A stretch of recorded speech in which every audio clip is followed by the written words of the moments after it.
Welcome back to the channel. I'm Professor Will, your Director of Training here at Centurion Holdings LLC. With me once again today is Jiu-Jitsu Brown Belt Carrington. Thank you very much, sir.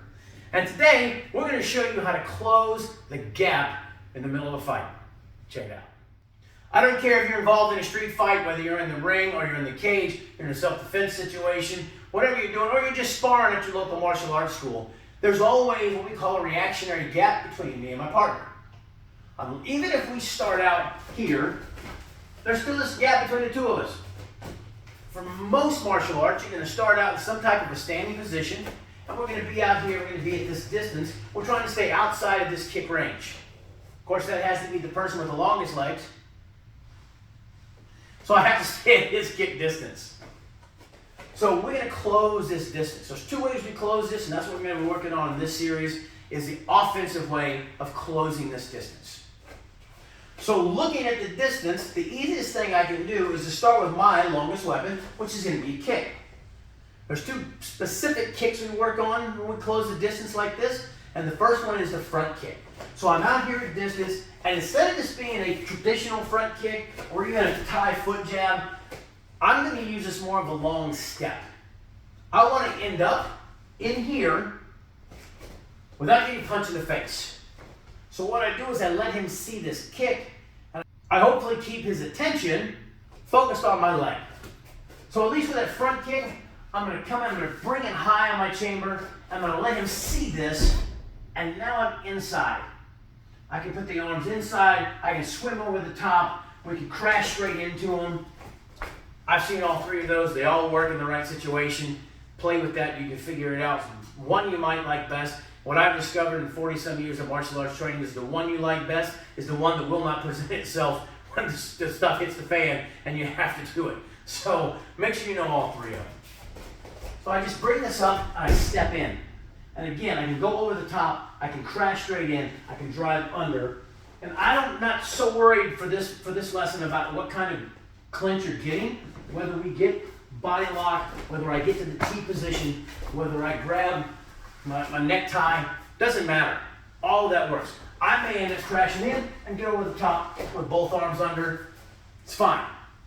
Take what you got, dance with what brung you. So the front kick is the first one we work on with that long step. So the second kick we're going to work this on is the side kick.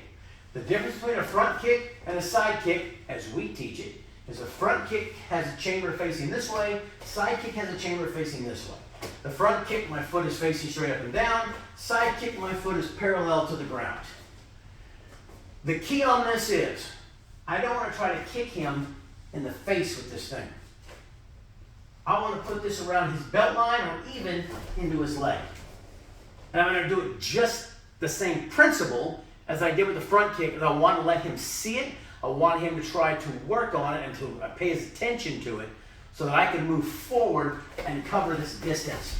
And again, it's that long step inside to whichever clinch we're going to work on. Again, today I'm not worried about what kind of clinch you get. We're worried about closing this distance without him rearranging my face.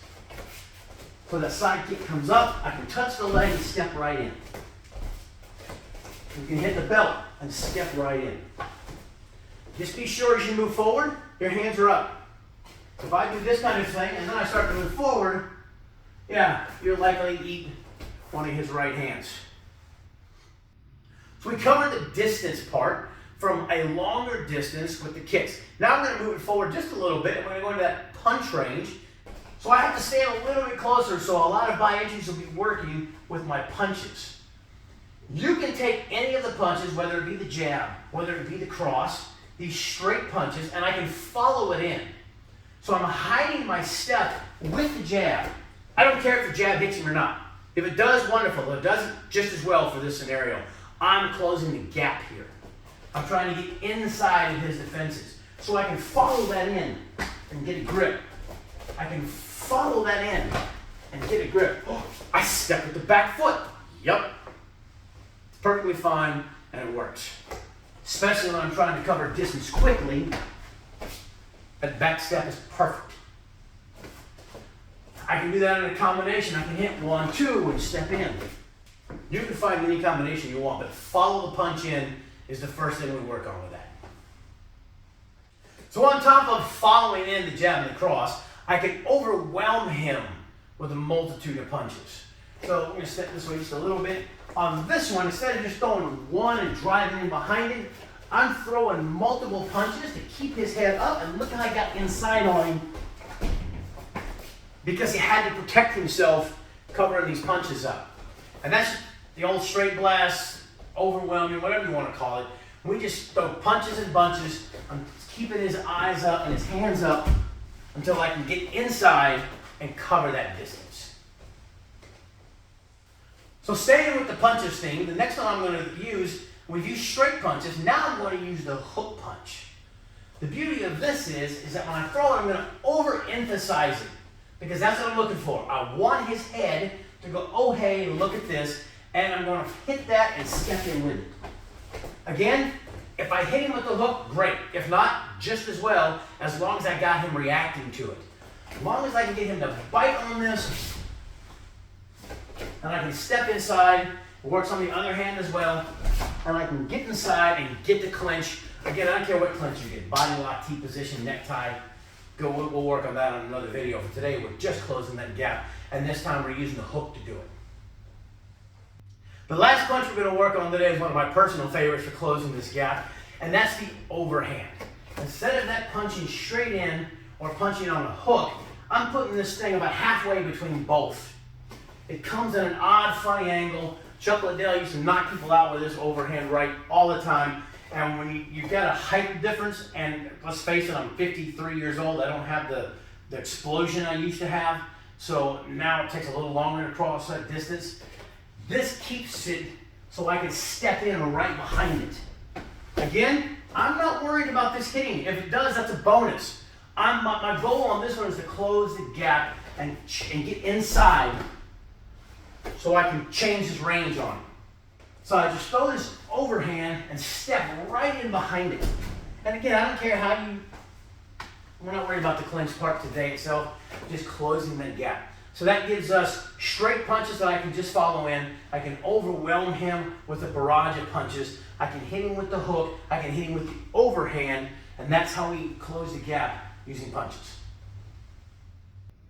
Today we just want to do a quick video on closing the reactionary gap. We focused on the offensive side of closing the gap this time. So you saw some punches, you saw some kicks. Check those out. Understand closing this gap is a dangerous part, one of the most dangerous parts in a fight because I'm coming forward. I want to make sure I keep my hands up because if I'm moving in and he's throwing a punch, I'm adding the momentum of his punch when the two forces hit, and I'm the one who's going to pay the price for it. So make sure you keep your hands up when you're working these entries. Again, today we're not worried about what kind of clinch you get. We're just worried about getting to that clinch, closing that gap, crossing that gap, and we're using the offense to do it. Check out the next video when we use the defense to do it. As always, you can find us on your favorite social media platforms. You can contact us at Centurion Holdings LLC at gmail.com. You can see our website at CenturionHoldingsLLC.net. Check the QR code, and we'll see you next time.